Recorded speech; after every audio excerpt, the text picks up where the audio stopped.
Good evening, Rabbi. We're going to discuss tonight a very, very crucial topic, which is what? We're going to discuss the issue of how the Halacha is decided in Jewish law.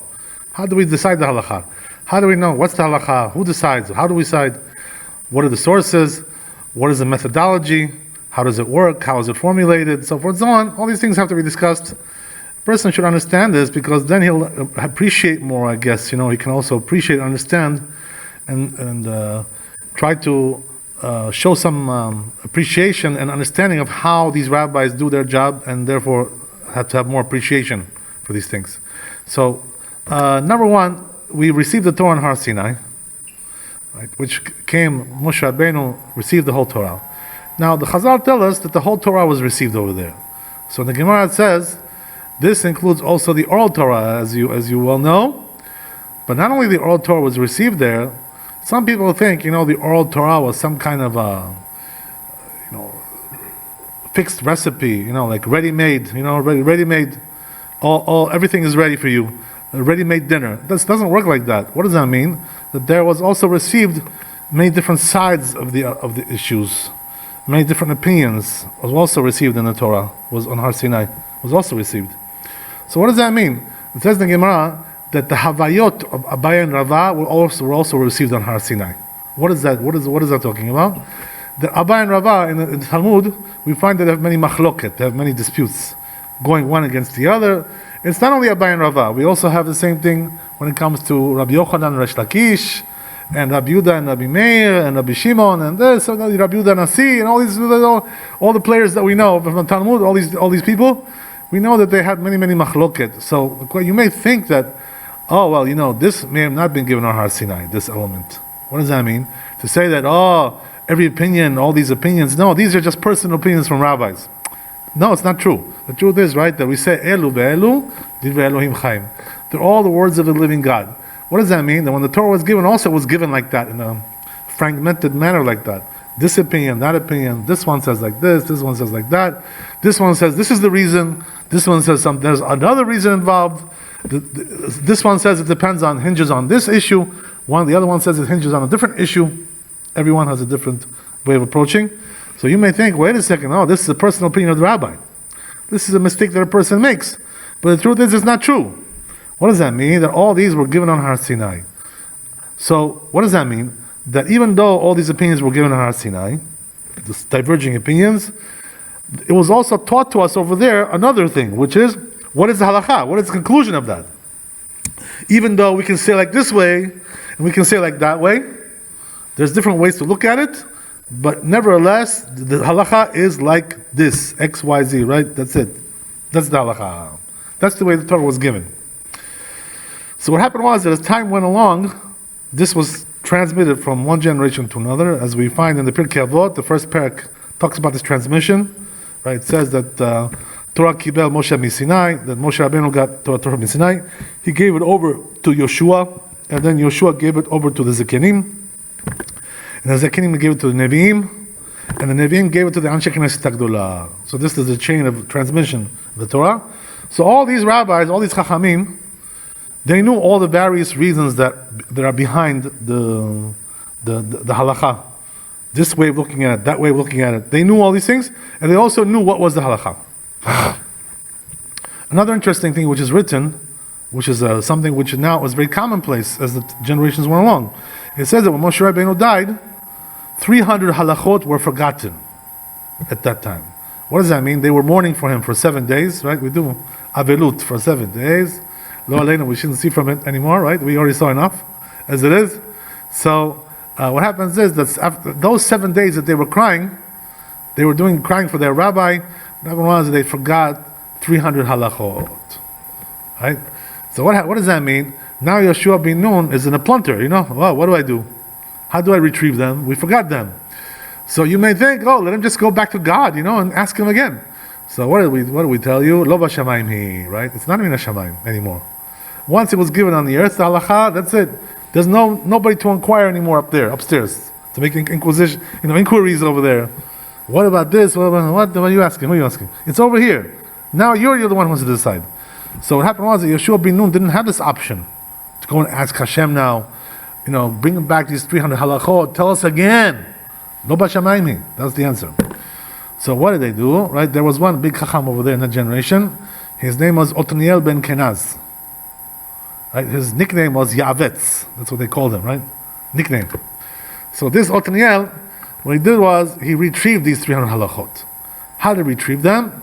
No magic tricks, right? No seances, no dreams, right? All kinds of dreams, all kinds of this, conjuring up the dead, right? All kinds of things. No, we don't. That's not the way we do halacha. So what did he do? With this power of derivation, the power of pilpul, to derive and to understand one thing from another, to go back and forth, derivation, extrapolation, all kinds of things like this. What he did was he retrieved the halachot. So what does that mean? That even though they forgot, they retrieved. Okay, very good. So as time went along, the Torah was passed on from generation to generation. There was also several issues that there was machloket regarding them. Even though there was a tradition that was passed on, but nevertheless some things were sometimes become a little bit fuzzy, a little bit cloudy. People didn't know what the halakha was. They forgot. It wasn't clear anymore. Some things were forgotten. A very interesting example, which is brought down in the Chazal, is the issue of David HaMelech, right? David HaMelech, what happened was that when David HaMelech wanted to become, he didn't want to, but Hashem made him king. So they wanted to make him king. So they said, okay, let's make David king. Why? He's a tzaddik, no? He's a good man. God bless him. Let's make him the king. So came Doeg Adomi, right, who was one of the big chachamim over there, but he was a sneaky one, right? One of those, sneaky rabbis.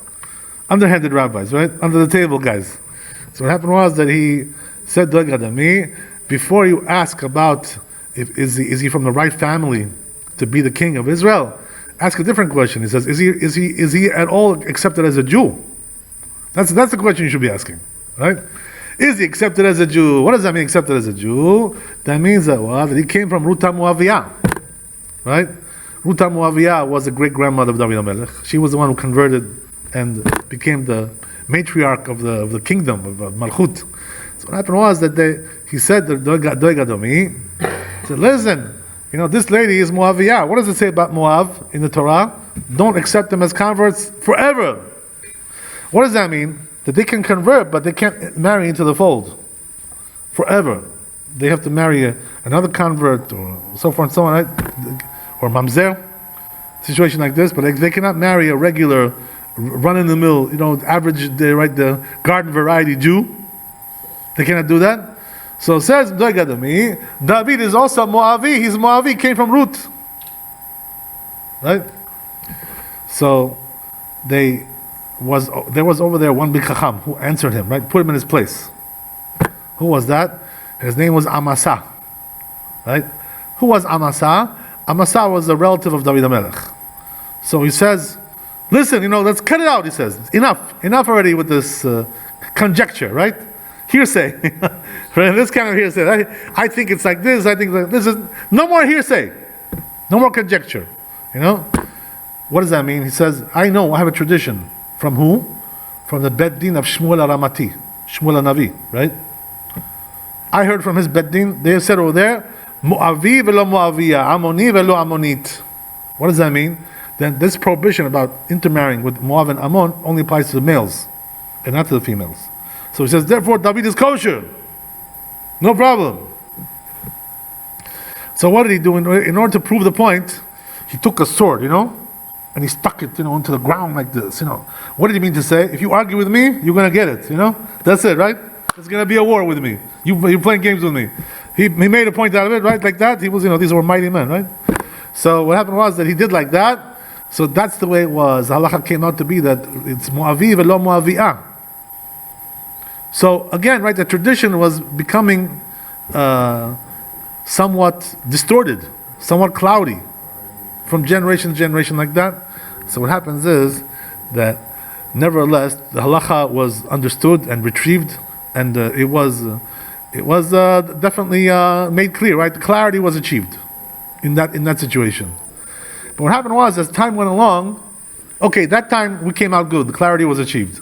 But what happened was that as time went along, things started to change. What does that mean? The first Beit Rishon was destroyed. Okay, then came Beit Sheni. So what happened was that Beit Sheni was not such on solid ground like Beit Rishon, the first temple. What does that mean? There was a lot of persecutions over there. The Romans, the Greeks, they were chasing the Jews around from place to place. They didn't have rest, They didn't have time to sit and ponder and to understand the halacha, to formulate the halacha the way you have to. You have to spend a lot of time on that. It requires a lot of time, a lot of investment in time, in effort, in brain power, right? All these kinds of things, prayers, or whatever you need.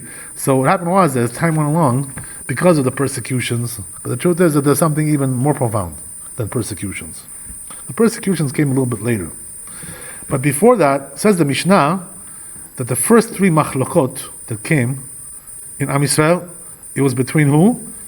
Hillel and Shammai, right? Not Bet Hillel, the father, you understand? Hillel and Shammai themselves, the patriarchs of those clans, right? Whatever. They had 3 machlokot, that they couldn't resolve those 3 machlokot. It stayed like in a stalemate. That's what happened. So this is how it started. So it says the Mishnah, the reason why it started over there, you know why? What's the reason why? Because the Talmidim were not serving their rabbis properly. This is the problem. What does that mean? That they say, the Chazal, that the best way to learn Torah, Halacha, is you have to serve your rabbi. What does that mean? In the old days, what they used to do was like this, right? The rabbi would have, his group of people, his disciples, right? And those disciples would serve him as well. What does that mean? One will bring him lunch, right? One will do his laundry. One will do this, do this errands for the rabbi. What's the reason why they did these things? Because by way of serving him, they was always hanging around with him. So this way they learned the Torah on a very intimate level with him. Like at home, where the fireplace is, with a smoking jacket, sitting there, right? No, right, exactly. The whole thing, right? When you're like that intimate with the rabbi, you get every information, you get everything, So that's why it's good to be with him in the family setting also as well, the home. This is the idea, right? So what happened was that these disciples, as time went along, didn't want to be so devoted to their rabbi anymore. They became a little bit more modern. Cool guys. These cool guys. We don't want to serve our rabbi. We're too cool for that. We're too hip for that, right? So what happened was they stopped being so devoted like that. So as time went along, because of the lack of devotion of serving their rabbis, so the tradition started to get lost because of that. This is the reason why, right? The truth is that nowadays we don't have such a system like this. What does that mean? That nobody serves his rabbi today so much. This is not the way things are done. So then what's considered to be today shimush? Right? Shimush in Hebrew means serving. This is the way to acquire Torah. So they say that really the main way of shimush today is not to do, to do the laundry for your rabbi. This is not the way to do it. So then what do? They say open up the books and study. Right? This is the best shimush today. What does that mean? That all these rabbis who wrote these works in Halacha, if you open them up and study them, you're acquiring, it's like you're sitting with them at home. You're going into their mind, into the depths of their mind. So the way we do it today is to study the books. We don't really do so much personal devotion like that, like they used to in the old days. What's the difference? Why? Why is that? Because today we have books. In those days they didn't have books. Everything was oral. Everything was orally transmitted. The oral Torah was transmitted orally, as it implies. So therefore, they needed to do shimush. They needed to get verbally everything from the rabbi. Cough it up. Let's go. Give us the answer. We can't do it without you. We have no other source without you. We have no way to get the information. Today, you have the books. When did they start writing down? So what happened was that they started to write down as things got more, as we said, because the tradition was getting lost. This was also the reason why they had to start writing down. So what happened was that first what they would do is, in the beginning stages, they used to write notes, like personally for themselves, personal notes. They used to, if they couldn't remember things and so forth and so on. So what happened was that in the end they saw that they needed to write something more like, official, right? Something more concrete. The bottom line, whatever. So the first thing they wrote was the Mishnayot. Who wrote that? Rabbi Yehuda Nasi, right? Rabbi Yehuda Nasi was the one who wrote the Mishnah. And then, at that time as well, there was written also the Braitot and the Toseftot, which are, what are those? Those are also like the Mishnah, but they're other opinions. With Rabbi Yehuda Nasi didn't so much include those opinions so much. different side of the story, because Rabbi Nasi was more concentrating on the halacha. What is the halacha? Also, several opinions, 1, 2, 3, but there's also other opinions that he didn't include. He didn't consider them to be so worthwhile, for his purposes. So therefore he didn't write them. So what happened was that other rabbis did write them, right? Like Rabbi Chia. Rabbi Chia was in the same generation as Rabbi Nasi. They were also pals, these two, So those two wrote, right, the Braitot and the Mishnayot that we have today. What is that? This is basically halacha, yeah. When was this? This was after the destruction of the Bet HaMikdash, right? How long? How much after? Right. They were talking about 200 years after the destruction of Bet HaMikdash. This is when the writings began to start. Right, 2,000 years ago. Exactly. That's the idea. A little bit less than that, right? Right. Exactly. 1,800 years ago. That's the idea. Chai, right? Chai. Right. That's the idea. So what happened was they started to write it down. First came the Mishnayot, then came the Braitot, the Tosefta. Then they started to write also Midrashim as well. What does that mean? Midrashim for halacha. Not for stories, fables, things like this. I'm talking about halachic Midrashim. Those were also written down by different rabbis, by various rabbis. So what happened was, as time went along, more and more was being written down. More and more and more and more and more. This was being written down. Why is that? Because of the ambiguity. The tradition is not being passed on anymore. Now the Jews went to Galut. So what happens is that when the Jews were in Galut, the persecutions were very heavy. Today you live, in Greece. Tomorrow you may be in Rome. You have to pack your stuff because they made a pogrom over there. They threw you out. You have to go over here. Now you have to go over there. You have to go over here. The wandering Jews, right? That's the way it is. Wandering from one country to another. So therefore the situation was very, very bad. They started to write it down. What happens is that the generations go on, we're writing more and more and more and more and more. What's the reason why? Because the level is lower and we don't understand now these things, For them, these things were obvious. As the generations go down, everything is more cloudy, more fuzzy, more ambiguous, more, not clear. The brain power is lower, everything is lower. The spiritual power is lower, the fear of God is lower, everything is lower. So as the generations go down, what happens is that we have to write more and more in order to suit our puny minds, which cannot figure out the basic things, which for them it was something basic and right, clear, and that didn't need to be written down. So as time goes along, that's the way it is. So what happened was that the machloket started like this. So what they used to do is there was always machloket in every generation. What does that mean? As we said, there's different opinions. And what happens is that this rabbi, he'll learn from his rabbi this opinion, and this learn from this different opinion, and they're all coming from Har Sinai. So what happens is they take a vote. They went to Sanhedrin. There was a high court, 70 judges over there. They would take a vote over there. So whatever the majority said, that was the halacha. That's the way it was. Right? What does that mean? That you have to have 36 rabbis on your side, minimum, right? And you're right. That's the idea. If you got 35, it's not enough. You need a majority, right? Whatever. But the truth is that sometimes, I'm sure the votes were not everybody was there. There was people who were absent. So it was a smaller number, Not every minute, right? Not everybody, right? Not every minute the whole court was there, present. You know how it is, right? They go in and out. This one has to leave now. He's got to go do something. He's got to take a vacation. He's got to do this. He's got all kinds of things. So these rabbis were in and out. They were taking votes all the time like this. So these things were being voted on. So what happened was that as they went to Galut and the Sanhedrin was dissolved. Why was it dissolved? Because the Romans, basically, they didn't allow us to have a Sanhedrin. They chased them from one place to another. First they went to Jerusalem. Right? From Jerusalem they had to run to the north. They had to go to Yavne and all kinds of places like this in the north, in the Galilee. They were running from one place to another. The cat and mouse game, They would go over here, the Romans would find them over there. They have to run over there, like this, right? Going from one cat and mouse. So the Romans didn't give the rest. So what happened was that in the end, the Sanhedrin was totally dissolved, right? That's the idea. They couldn't hold it together anymore. Little by little, as time went along, it got dissolved. So what happened was that now there's a Jewish community over here in the Middle East. There's a Jewish community in Africa. There's a Jewish community in Europe. There's a Jewish community in Israel, right? There's a community here in Western Europe, Eastern Europe, all kinds of places. All these communities start to pop up. So what happened was that each one has their own rabbi. And they don't really have such a good communication with the other rabbis in the different regions. No emails, no telephones, right? just like, letters that may take 2 months to get there, whatever. Very bad communication, very poor. So what happens is that basically each community is has to be more or less self-sufficient at a certain level. You can't really go back and forth, correspondence. No correspondence, almost zero. Very bad. There was some, but not at a good level. So what happened was, right, that some communities, with the nature is like this, of communities, some communities are stronger than others.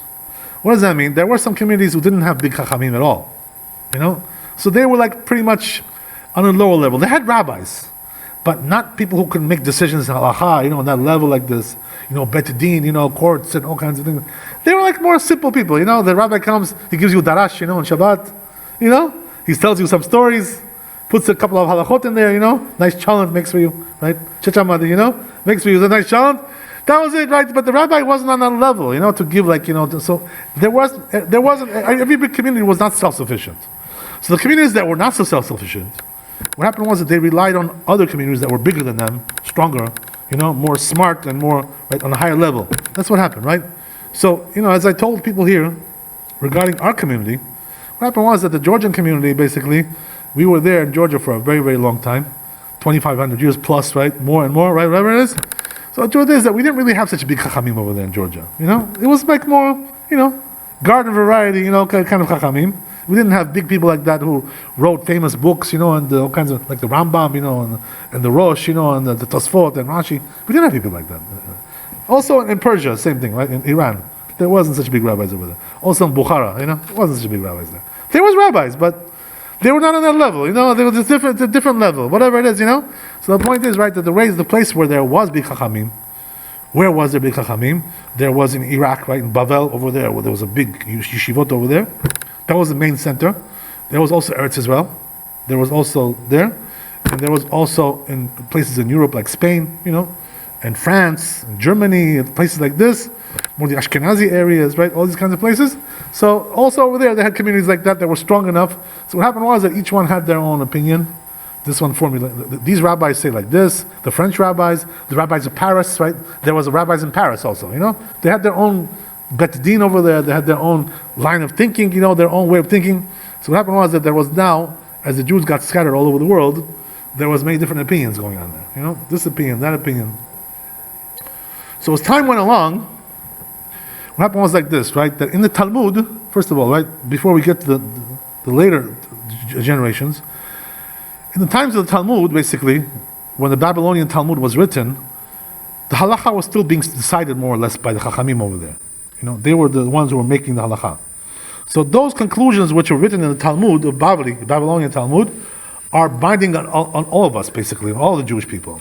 Even though we didn't live there, we were not Iraqi, we didn't live in Iraq, right? We had nothing to do with these people. In terms of, in terms of the geography, we had nothing to do with them.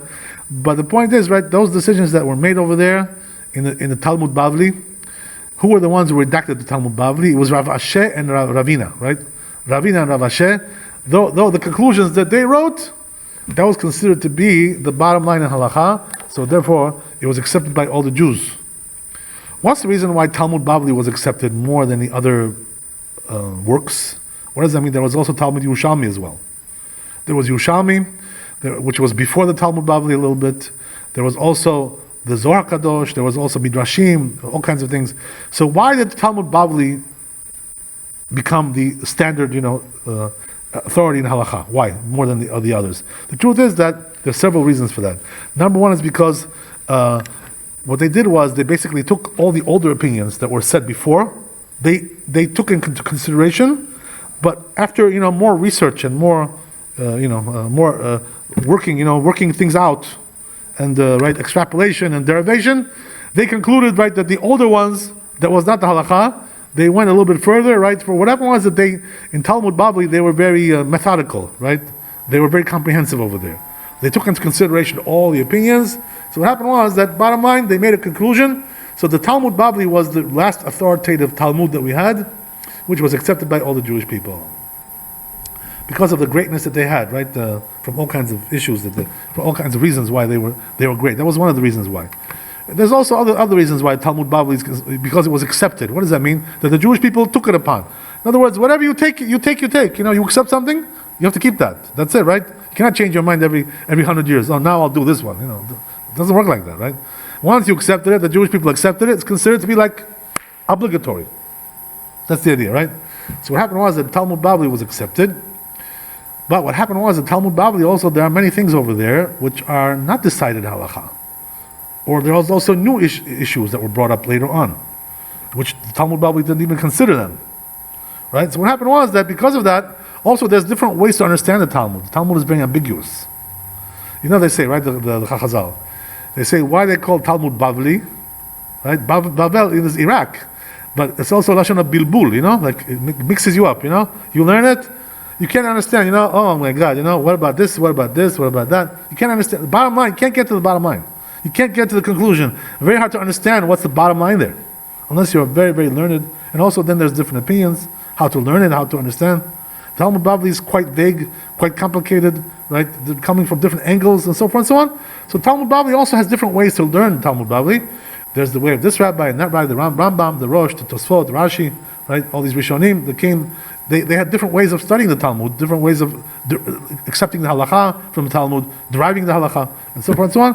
So what happened was that the Rishonim now came up with all kinds of ways of learning this halacha in the Talmud. So again, we came up with like a lot of ambiguity, right? a lot of confusion. Even though the Talmud was supposed to solve all the problems, but as time goes along, more problems come up. So we need more clarification. So what happened was that now the Rishonim came, they clarified more, but each one was in his respective place. The Rambam, where was he? He was in Eretz Israel. Right? He was in Spain, but he moved to Eretz Israel later on. The Rif, where was he? He was in Africa. He was in Morocco. Right? And the Rosh was in Europe. He was in Germany. So, right, the triangle, right, exactly. Troika, So these three rabbis now come and became the main players in the Rishonim, in the earlier authorities. What's the reason why? The truth is, if you look in the earlier authorities, there's dozens of them. We're not talking about one or two rabbis, dozens of rabbis. So what happened is, these three rabbis became the leading rabbis, though. In these authorities. The question is why? You have to understand what makes them better than the others. We discussed this before, that the Rambam was so great, whatever, he was considered to be very, very great. We discussed this before in one of the classes over here, right? But the truth is that it's even deeper than that a little bit. What does that mean? That the Farshim say, the commentators regarding this issue, Maran Bet Yosef came, right? Maran Bet Yosef. He was the one who authored the Shulchan Aruch, Rabbi Yosef Karo. So Rabbi Yosef Karo also had this dilemma in his head. What was the dilemma?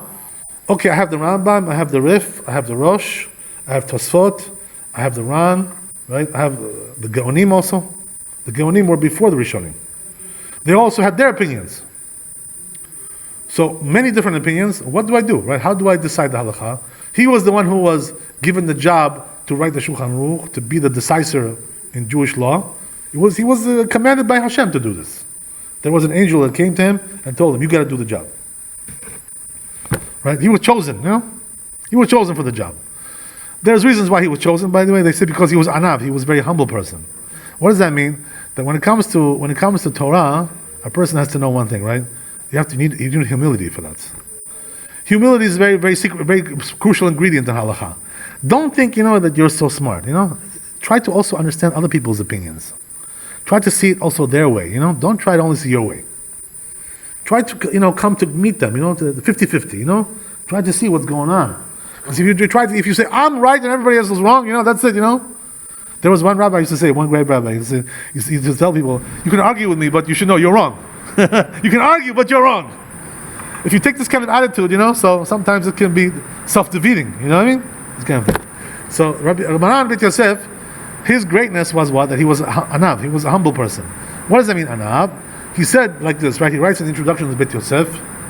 He says, I really don't know, to be honest with you, I'm not on the level to understand what's halacha. If it's the Rambam, the Rosh, the Rif, the Tosfot, Rashi, I don't know how to go inside and dissect these claims and come up with a clear conclusion who's right and who's wrong. I don't know how to do that. We're not on a level to do that. So what does that mean? He already understood one basic idea, right? Which is that what? That this generation that we're in right now, which was 500 years ago, we're not on the level anymore to go into those rabbis, those heads from 1,000 years ago. We're not on that level anymore. We're not studying on that level. We don't have the Yirat Shamayim. We don't have the fear of God. We don't have that same spirituality. Just don't have it. We don't have the devotion that they had. We're not on that level. So if the person has to be realistic about what he is and who he is, So said Maran Beit Yosef. Therefore, says Maran, you know what I'm going to do? I'm going to decide the halacha like this, right? I'm not going to tell you who's right and who's wrong, because I don't know. I mean, I could tell you if I could tell you my opinion, but doesn't really mean much. What makes me better than them? I'm not. So what should I do? So he says, therefore, what I do is I take three rabbis, right? Troika, three. Who is that? The Rambam and the Rif and the Rosh. And he says, whoever the majority goes like, I'll go like them. 2 out of 3, right? 2 out of 3 ain't bad, right? That's the idea. That's what he says. That's what I'm going to do. So the truth is, there came some Chachamim in that generation, like the Maharshal, Rabbi Shlomo Luria, and also the Ramah as well, the Ashkenazim, from Poland. And they said, excuse me, this is very interesting what you're saying, but why should we consider these 3 rabbis more than all the other the Rishonim? There's also, as we said, there's dozens more. So why do you want to put them in the back seat, and you want to be, these 3 in the front seat?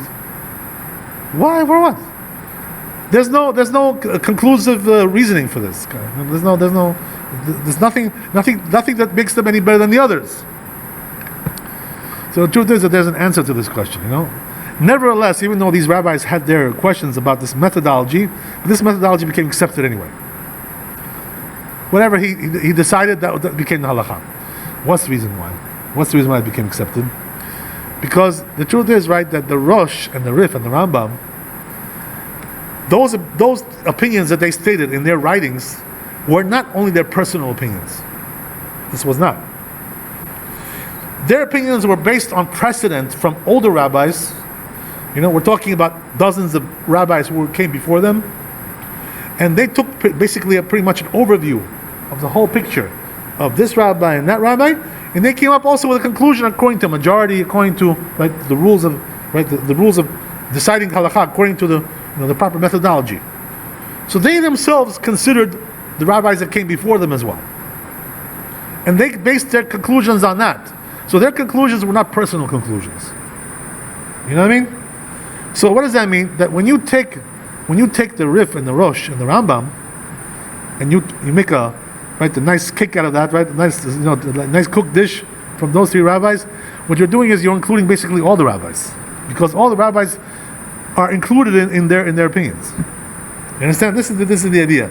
So therefore, the Rosh, the Rif, and the Rambam are not just 3 players, 3 votes out of dozens of votes. No, they are the Ikar. They're the main votes. There's also another reason, which is perhaps even more compelling. Why these 3 rabbis, the halacha is like them? You know what the reason is? The reason is because these 3 rabbis, they were accepted by the communities at large. What does that mean? In Europe, most of the Ashkenazi communities were doing like the Rosh. Not only where he lived, the town where he lived in, we're talking about it spread all over, like wildfire. Also the Rambam, right? The Rambam, as we said, he was in Eretz Israel. So what happened was that all those countries that are around the Eretz Israel as well, Syria, Iraq, right? What do you call it? The Lebanon, and right. We have also Egypt, Mitzrayim. All those countries that are around Eretz Israel, they also accepted the rulings of the Rambam as well. So the Rambam, the Middle East was in his hands. He had the Middle East in his pocket. You know what I mean? That was the idea. He also became very accepted. Why? Because they saw that he was very great. And also his rulings were accepted, came from tradition as well, as we said, not just from his own personal, viewpoints. The truth is, right, that the rulings of the Rambam are also based very heavily on the Rif. Why is that? Because the Rif preceded the Rambam in terms of chronology. The Rif was 2 generations before the Rambam. They say, by the way, some people, that who was the rabbi of the Rambam? The Rif was the rabbi of the Rambam. And there are some historians who say you're talking like nonsense. Why is that? Because the Rif and the Rambam never met. They never saw each other. What does that mean? The Rif was way before the Rambam. So they didn't coincide. Their timing did not coincide at all. They never met each other. So then why they say the Rif is the rabbi of the Rambam? What's the reason why? Because the Rambam learned the Torah of the Rif. You understand? Through another rabbi. Who was that? Rabbi Ibn Giyat. Right? Rabbi Yitzchak Ibn Giyat. He was a Talmid of the Rif, and he was the rabbi of the Rambam. So he basically transmitted the tradition of the Rif over to the Rambam, and the Rambam made some minor changes to that according to his own approach, right? So basically what happens is that most of the time the Rif and the Rambam are together. It's one school of thought, basically. More or less, more or less. So what happens is like this, right? That the Rif was accepted in North Africa. What is North Africa? We're talking about, right, Morocco, Libya, right? All that, right, exactly, all that area, right? So because of that, what happened was that these three rabbis were accepted. Basically, if you look at these three rabbis, you're looking at the whole Jewish people under their umbrella, So this is also another reason why these three rabbis were accepted to be more authoritative than the other Rishonim. Not because they were smarter or better looking or I don't know, God knows whatever it is, right? More charming, whatever. This is not the issue. The issue is that they prove themselves, with their ability to become accepted, and also to bring tradition from the older generations as well. So their opinions were more authoritative because of this reason. This is the idea, right? So what happened was that the Sephardim, basically those Sephardi communities, whether you're talking about Spain or you're talking about the Middle East, all those Sephardic communities, they accepted the rulings of Maran Bet Yosef. The Shulchan Aruch was accepted by them, right? Like without any hesitation. That's the idea, right? So what happened was that Maran Bet Yosef himself, he writes in the introduction to the Bet Yosef something interesting. He says that basically what I'm doing now, this is my methodology to paskin halacha this way. He says it doesn't apply to people who have a different methodology from their own traditions. What does that mean? He was trying to say that pretty much he knew more or less the Ashkenazim were not going to accept his opinions 100%. He pretty much knew that. Why? Because they don't have, their school of thought doesn't come from the Rif and the Rambam. You know what I mean? They have a different tradition. They have a different supplier. Their supplier is a different supplier. The wholesaler is a different wholesaler. So basically, the rulings of the Rosh, who was the rabbi of the Ashkenazim, what are they based on? They're based on basically Tosfot. The rulings of Tosfot. What does that mean? The Balei Tosfot was a group of rabbis. Tosfot is not one rabbi. We're talking about 60 rabbis, right? Who were scattered all over Europe, Germany, France, right? Alsace-Lorraine, right? All kinds of places like this. Belgium, I don't know, God knows, right? Whatever it is, right? Austria, whatever, these areas, right? All these areas. These rabbis were scattered all over the place over there. So what happens is, right, that these Chachamim, the Balei Tosfot, they all had different opinions and they worked out things, together. They had correspondence going on from one to the other. So what happened was that they came up with conclusions as well. So the Rosh basically inherited their tradition because he was Ashkenazi, he was in Germany, and he basically based his work heavily on Tosfot. Heavily. And also on Rashi as well. And also other Ashkenazi Rishonim, right, who were in that area. That's the idea. The French Rishonim, the French early authorities. So what happened was, right, that therefore, the Rosh basically is like a wild card over here, He's a black sheep in this group. The Rif and the Rambam have pretty much on one side, and the Rosh is basically, like on the other side. It's a diverging opinion. The problem is like this, right, that for the Ashkenazim, this comes out really not so good. Why is that? Why? Because the Sephardim over here have a majority, automatic majority, like in Congress, right? Democrats have a majority over there in the House. So whatever they say goes, right? Whatever it is, right? So the Republicans now they feel like they're being discriminated against. They can't bring their witnesses. They can't do the way things the way they want. They can't interrogate the way they want. They can't run the show. They feel disadvantaged. So the Ashkenazim also, with this system that Maran made, they're disadvantaged. What does that mean? Every time the Rif and the Rambam outvote the Rosh. So they're out of the picture. So Maran, felt that they knew he understood that they can't really accept this system, the Ashkenazim. It's not going to go for them. You know why? Because their tradition comes very heavily from Tosfot. The rabbis of Tosfot. So therefore what happened was that the Ramah, because of that, he felt that he had to, even though, by the way, the truth is that the Ramah himself, he wanted to write the Shulchan Aruch himself. The rabbi of the Ashkenazim. He was in Poland, but what happened was that then he heard that Maran was writing. He didn't know about that. There was no, as we said, there was no communication. So once he found out that Maran was writing the Shulchan Aruch, he said, you know what, I quit. We're not going to have two Shulchan Aruchs. Right? It's going to be too confusing, So he said, you know what I'm going to do? In order to bring our minhagim, the custom minhagim of the Ashkenazim, I will bring a commentary on the Shulchan Aruch, a gloss, So this way, everything will be included in one book. Not to have two books, right? This book, that book. It comes out too confusing like that. So what happens like this, right? In the end, what happened was that the Ashkenazim also accepted Shulchan Aruch. You know why? Because since the Ramah put the gloss in there, right? So therefore it was also acceptable to them as well. They had no problem with that. Well, now it was acceptable to everybody. So because of that, what happened was the Shulchan Aruch was accepted by all the Jewish people because they had the right formula, over here. They had that special, magic formula that they got over here. So basically, it was accepted by everybody. That's the idea, right? So what happens is now the Jewish people are basically bound by several things, as we said, right? First of all, we're bound by the Talmud Bavli, right? We start from there.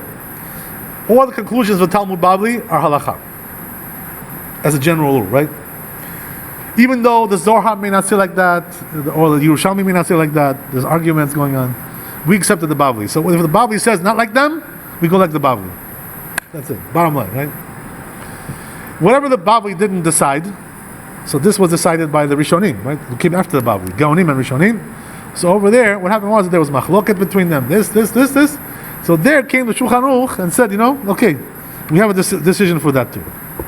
Right? So basically, what happens is that today, when you're studying halacha, you need to open the right Shulchan Aruch, because otherwise, if you don't know Shulchan Aruch, you don't know halacha. Okay?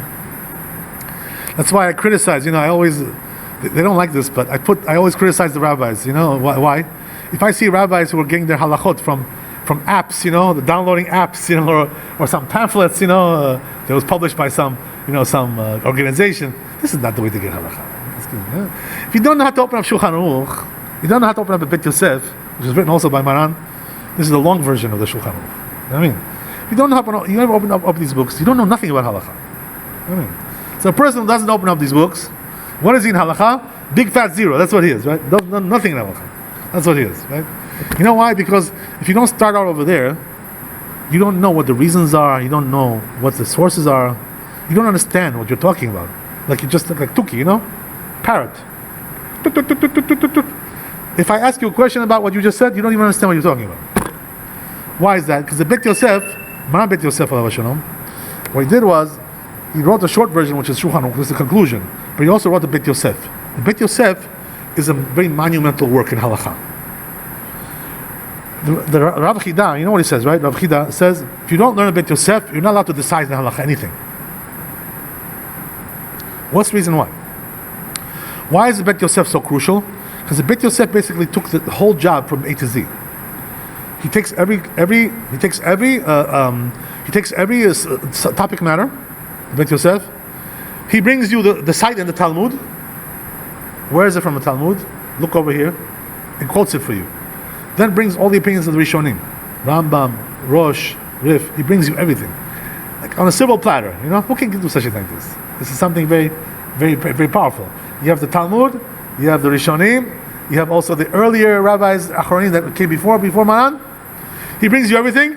He tells you, okay, now I'll tell you, I brought you this, I brought you that, but this is the halacha. Right? So if you don't see that, the problem is like this, right? You don't know what you're talking about. You could read something just like a abridged form, Shulchan Aruch, but you don't know how to read between the lines. Sometimes you don't know what it's talking about, and you can make a big mistake. Somebody will come to you, right? So what does that mean? The truth is, halacha really is like this, right? That a person is not allowed to decide halacha from Shulchan Aruch either.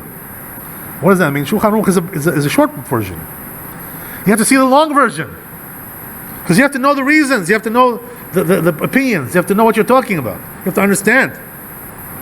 So what does that mean? That if you don't open up the Bet Yosef in halacha, you're not allowed to do nothing in halacha, right? That's zero, right? That's the idea. There's also other books that have written after that as well, Achronim, after the Bet Yosef. They added more details and more opinions, so forth and so on, more and more. right? The main one in our generation was Moreno Rabbeinu, Rabbanan Shalom, Rav Ovadia. He wrote 54 books in Halacha. Can you imagine? 54 books. And these are monumental works. Not any less than the Beit Yosef, believe me when I tell you. Not any less than the Beit Yosef. We don't understand, they used to say, there was one rabbi over here, one of the Ashkenazi Chachamim of our Queens, is Rabbi Walken. One of the senior rabbis over here, So he used to tell us, when we were in his classes, sometimes, I wasn't so much in his classes myself, but I had friends over there. He used to tell us, you guys don't know what you have. What do you mean to say by that? That you have Chacham Ovadia, Rav Ovadia, Maran, a rabbi like this is. He knows the whole Torah inside out. Nobody like this in this generation like that. You understand? So we also had Baruch Hashem, Maran. What does that mean? That even though the Beit Yosef and the Shulchan Aruch decided many, many things, as time goes along, there's more issues that come up, more questions. Things are always updated. So we also need always to update the halacha and also to make it longer, to make it more comprehensive. Why? Because we're not so smart, so we need more information. Because we cannot decide on just abridged forms, just small works. We need bigger. We need more definition. So what happens is that, as we said, because of that, the rabbis are writing more in every generation, more material, in order to solve our problems. But really, the truth is that the Rabbi Alav Shalom, Maran, he also had his own system in Halacha, which was very, very important as well. His system now is being used very widely, especially in the Sephardi world. So his system was like this, right? That the truth is that in Halacha, as we said, a person is required to do several things in order to understand the Halacha. Number one, he has to learn the Talmud, right?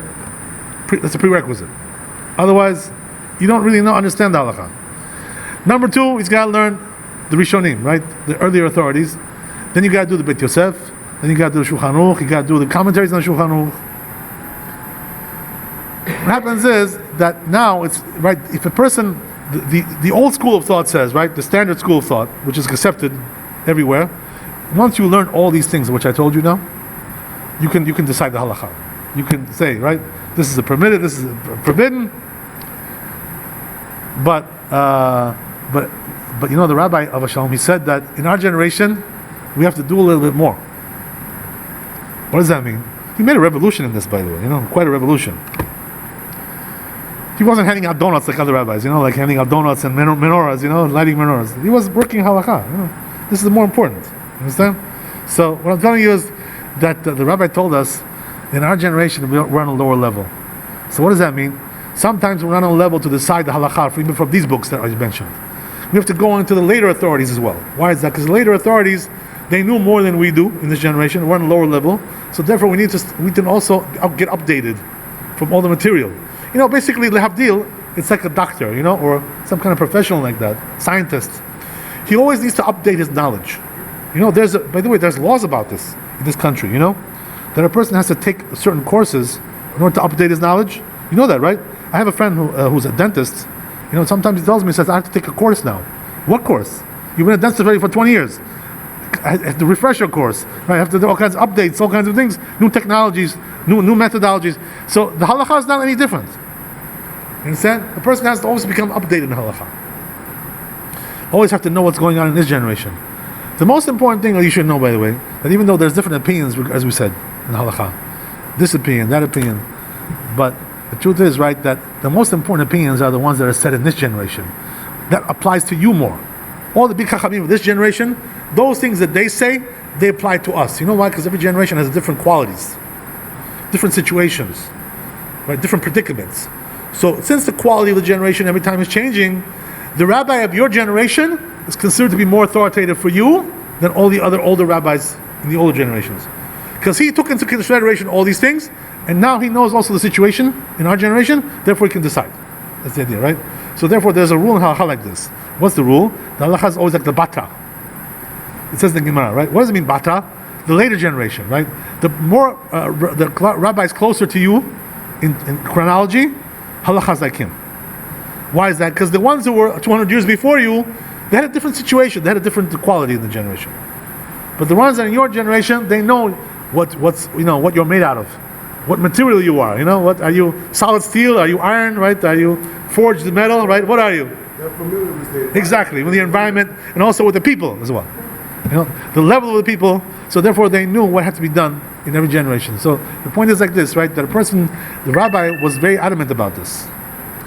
That a person who's a Talmid Chacham today, he should also look at the later generations of rabbis as well, what they wrote. It's not enough just to. So he gave us one example. I'll tell you, right? It's a true story. Pretty shocking, but it happens all the time. To be honest with you, what happens like this, right? That there's a certain building in Eretz as well, and there was a apartment building, So there was a fire, on Shabbat. So that's a big problem, What do you do now? How do you put out the fire? What do you do? Blah blah blah. So the truth is, it's not so complicated if you really know the halacha. But what happened was that, we have to save lives, right? But whatever. So I'll tell you a story. It's a true story. What happened was that this building was on fire. So what happened was that everybody got out. So basically the place was evacuated. So there's no danger to life anymore. So now the only question was, can we put out the fire to save the property? To save all the property of everybody's property. So there was one rabbi who actually lived in that building. Okay. He definitely said yes. Right? So they're talking down the street as they're watching the building burn down, right? So they're asking the rabbi, can we put out the fire or not? You tell us, you're the rabbi. You're the rabbi of the building. So this rabbi was a Rosh Yeshiva. He has a yeshiva, principal, dean of yeshiva, So he told them, he says, to be honest with you, I don't know if you can put it out. I can't tell you that it's allowed to put it out. So because of that, they listened to him, they let it burn, down to the ground. Understand? So once... Afraid of fire spreading to the other buildings? That's also a question, right? I guess they weren't afraid of that, right? There was no concern. So what happened was like this, right? It's true what you're saying. You have to be concerned about that. You have to be concerned. You know what happens in California, right? I don't have to tell you. So after the smoke settled, the smoke cleared, literally, right? Literally, there was smoke over there, right? So what happened was that they asked the rabbi afterwards. They said, "Why didn't you let us put out the fire? What happened?" So he says, the truth is, he says, I had a question about something in halacha, and I had no solution for that question, and therefore he says, I could not give you permission to do it. Honestly, I didn't have a solution. There was a problem that I had in halacha. I didn't know how to solve the problem. So this story got out, to the public, whatever, in the yeshiva world, whatever. So the rabbi also heard this story. So he told us, he says, this is the best example of this issue. What does that mean? That this question that this rabbi had, the truth is there is a solution to that question. He personally didn't have it. He had a certain question about, in this case, are you allowed to do it or not? There was a certain, to be honest with you, I don't know what it was. He didn't tell us what it was. But the point is, right, that he had a question about this. He couldn't solve the problem. So he said, let it burn down, right? Smoke on the water, right? That's it, right? So, yeah, exactly, right. Let it go, let it burn down, that's it, right? Whatever. So, what happened was that the rabbi told us, he says, the truth is, this rabbi, Rosh Yeshiva, there was an answer for his question, So why didn't he know the answer? So it says, because he didn't learn the later authorities, There was one later authority who lived about 200 years ago. His name was Khatam Sofer. He was from Hungary, very big Chacham. He answered this question already, So he says, the reason why this building burned down is because this rabbi didn't study Khatam Sofer. He didn't know this solution. So he wanted to tell us like this, right? The point was that a person, shouldn't just say, I learned the Talmud, I learned, Rambam, I learned Shulchan Aruch. That's not enough. You also have to learn the later authorities as well. Why is that? Because these later authorities are addressing more, contemporary questions, and also they're bigger than we are in terms of their breadth of knowledge. So therefore, if we don't know something, sometimes they know. So don't be like like Mr. Stiff. I'm not going to lower myself like that to go and study the later authorities. Well, I'm not any worse than them. Ego. Like ego thing. Ego trip. This is very bad. The rabbi told us to think like this. A person should humble himself. Always, as we said, in halacha, the humility is the most important thing. Don't think you know everything. Also, ask other people. Take advice. Go to some chachamim, get some advice from them. You're the only one who knows everything. You can't. Your ego won't allow you to ask a question to somebody. Is that how smart you are? So the bottom line was the rabbi told us. He says this building. Why it burned down? Because this rabbi didn't study this Khatam Sofer. This is the reason why it burned down. Too bad. What can we do, right? That's the way it is. So we see from there, right, that the Rabbi told us, Shalom, very, very important to also learn the later authorities as well. Because we're not on that level today just to rely on the Talmud and the Beit Yosef and Shulchan Aruch. We need more than that. We're not that sharp. We're not that smart. We're not that we're not that fine-tuned. We're not so God-fearing to understand all these things. So therefore, we need also more help. So this is the reason why, as time goes along. So the truth is, the Rabbi Shalom, his system was that he also made the halacha like the majority. This concept of the majority always goes in halacha. The truth is, right, that the Maharshal, as we mentioned, he had a problem with the Beit Yosef, that he went like this majority, as we said. His problem was like this. They also had a different problem. His problem was that because this majority is not really a majority, what does that mean? In those days, they had a majority that talked to each other. They had correspondence, and they argued, went back and forth, right, discussion, deliberations, right? And then they decided, this is a majority. But when these two rabbis never met each other, one was over here, one was over there, they never talked to each other. Some of them were in a different generation altogether. So what kind of majority is that? It's not called a majority. Majority is called when you have one body, right, of the deciders in one place, in one time. One under one roof. Exactly, that's the idea. So this was his objection against this idea. But the truth is, to be honest with you, he's right in a sense. What he's saying, it's correct. But nevertheless, we have no choice. We have to go according to majority. What does that mean? This is still our best solution. Churchill used to say, right? Winston Churchill. He used to say, right? Democracy is a very bad system, but he says it's the best system that we have. It's terrible, but it's the same thing over here, understand? We have no other system. Even though right now this majority is not the real majority, because these people never met each other and they never talked to each other. They didn't have a chance to convince each other, to show each other proofs. They had no correspondence. But nevertheless, the majority that we have also, it should be respected. You know why? Because we have nothing better than that. We have no better system than that. The majority should be because we don't know who's right and who's wrong. Everyone will tell you a very convincing argument. You think, when you hear him, you say, wow, he's right. When you hear this guy, oh yeah, he's right. Everyone will tell you, everyone's sharp, very sharp. Like you see in Congress over there, right? Each one says like this, then the other one comes and cross-examines him. All of a sudden you say, oh, this is right. I thought he was right. No, he's right. So that's the way it is in Halacha also. What does that mean? In Halacha also you have to hear different opinions. And then once you hear all the opinions, you can sum up and come up with a conclusion. So better to hear the whole picture from everybody. Ask everybody, talk to everybody, to all the big chachamim. This is the reason why the Gemara says, right, when you have two big chachamim in a city, and they don't talk to each other in halacha, they don't talk to one another, they're not friendly, it says this is very, very bad. Right? Because they're bringing a destruction to that place. You know why? Because they don't share each other's knowledge. They don't correspond. So what happens is that they make mistakes because of that. Because of their ego issues. Ego and ego and I don't want to lower myself. To talk with this riffraff. The guy. He's nothing. Nobody. He doesn't come to my level. Right. So what happens is that when people do like this, they lose a bit of wisdom because of that. Right. So I'll tell you right how. Just to conclude right regarding this, the rabbi was the ultimate in humility. Halacha Shalom, man. What was the ultimate humility? They took into consideration every opinion, from beginning to end, A to Z, from the old generation, junior generation. Not only that, he took into consideration also the opinions that in our generation as well. What does that mean? All the chachamim that were in our generation, even the ones that were smaller than him, that were not on his level. Nevertheless, if they wrote some kind of a book, he would read what they said, because he wanted to see everything before he made this conclusion. So this is the best way, This is the way of anava, the way of humility. Humility is talk to everybody. What does it hurt you? They're not on your level. They're not. Okay, but maybe there's something to learn from them. It says Birkavot. You should learn from everybody. Don't be such a arrogant person. Nose in the air. I can't learn from them. Solomon the Great said that also. Exactly. That's the idea. Right. Exactly. You got to listen to everybody. So that's the person who's really wise, right? The person who talks to everybody. So that's the way. That was the way of Maran Abba Shalom. Maran was like this. He used to talk to everybody. He used to hear everybody's opinion. He used to read everybody's opinion. He knew, by the way, their opinions sometimes better than they knew their own opinions. I'll give you an example, right? And I'll finish with this.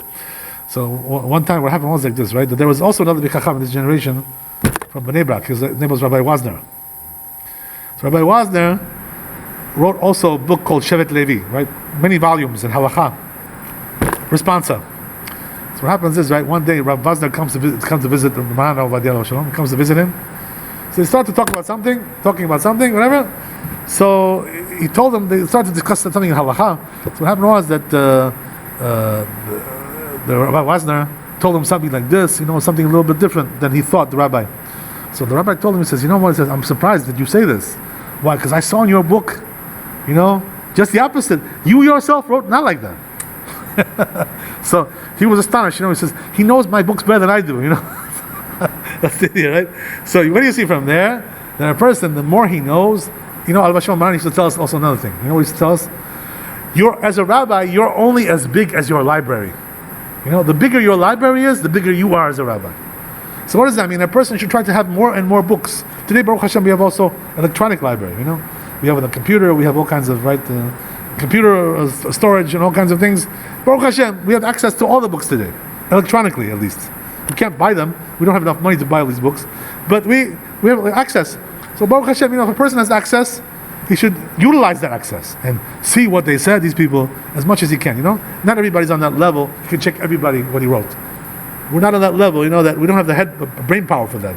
But whatever you can do until you get tired, your body feels weak and feeble, a person should go all the way and get to the truth, Because the best way to get to the truth in Halacha is to consider everything, to take into consideration as much as possible. And then we get to the truth, B'ezras Hashem.